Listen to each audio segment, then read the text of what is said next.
I can't believe he took my phone.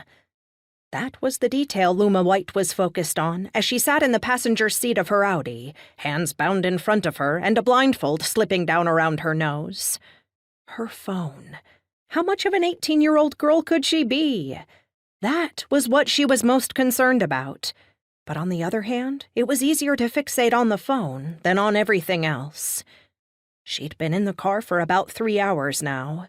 The blindfold, made of some ridiculously silky fabric, definitely not kidnapping grade, had begun sliding down her nose about an hour into the trip, and she was grateful for that.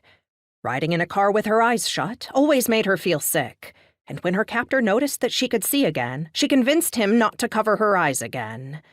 "I'm already lost," she said. "Isn't that why you blindfolded me? So I wouldn't know where we're going? Mission accomplished."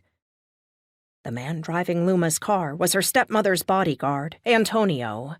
Slave would have been a more appropriate word for how that woman treated him, but he'd always been nice to Luma. Well, until today. At least she was going to get through this without being sick.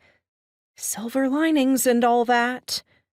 They were driving on a narrow, somewhat primitive road with tall evergreen trees on either side.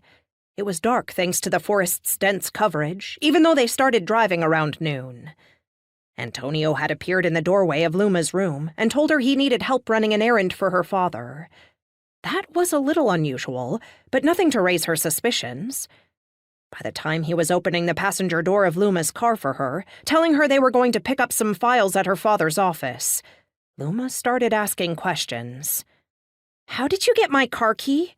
was the first one, but she never got an answer to that.